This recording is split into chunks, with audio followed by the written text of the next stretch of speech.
Hey coaches, this is Joe Fonash. I'm here at Columbus Park doing a quick tutorial on the pitching machine. Keep it real simple. First and foremost, make sure that the two stakes are firmly in the ground. Second thing you want to look at is make sure that the power settings are correct. The power pedal should be set to 5. The micro adjust should be set to 3. And the release arm should be set to 4. The next thing you want to look at is when you set it up, you want to make sure that the actual release arm is centered on home plate, not the center of the machine itself. You'll notice that it is slightly on the right side, so you want to have it slightly off-centered. Okay, now the machine is set, it's ready to go. At this point, there shouldn't be any players near the pitching machine. Now the ball goes in the tray and it goes right up against the needle, just like that. What I'm going to show you is a little trick. The label on every ball, this one says Little League, on where the seams are smallest or tightest. You want to put it so that the label is parallel and the middle of that label should be rested right on the pin itself. Say that's 0 in terms of height. I'm going to show you how to adjust the height without adjusting the pin in just a second. The next step is to fully press down the power pedal all the way to the ground and make sure that the machine is steady and stable and not rocking back and forth. Now what's key here is when you pull back, you want to pull back slowly and evenly. You do not want to jerk it back or yank it back. You want to pull back nice and calmly and slowly. Right before you deliver the pitch, I would encourage you to deliver a cadence to your batter, such as 3, 2, 1. So we'll go with that. 3, 2, 1. So that was a bad pitch. It was low and it was to the left side of the plate. So we're going to make an adjustment. I made the adjustment by swinging the tail of the machine over to the left.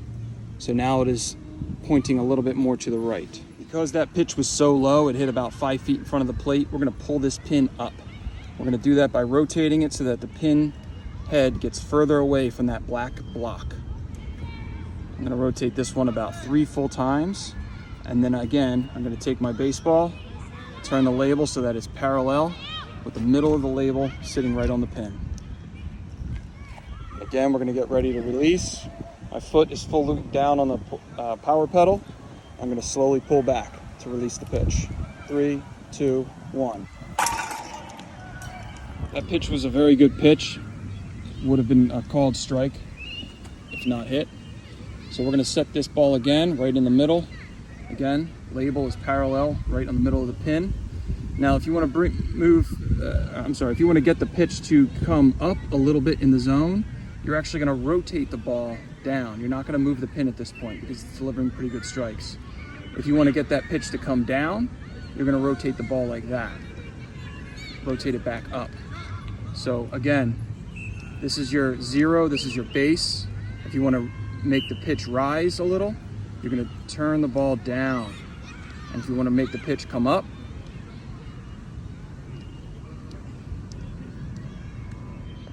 to make the pitch elevate, you're going to turn the ball down. So I'm going to rotate the ball down. If you want to make the pitch drop a little bit, you're going to rotate the ball up.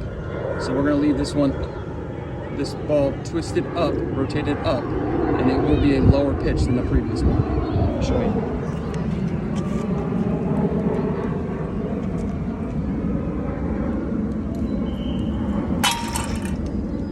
Make sure you practice this 2 or 3 times before each inning because it will get moved around a little bit. You want to make sure it stays in line. Another quick trick that you might want to learn is before each pitch, you will notice that the arm can slide left or slide right. You want to make sure that this is nice and plumb with the blue bar in the back. So you want to make sure it's even on both sides. That will, if it's off line a little bit, it will deliver a wonky pitch. You want to deliver the pitch consistently, so make sure you keep it in the same position throughout the entire game. You can play around with it, and some people found more success to rotate it left or right, but I would stick to the label trick on the pin and you should be fine.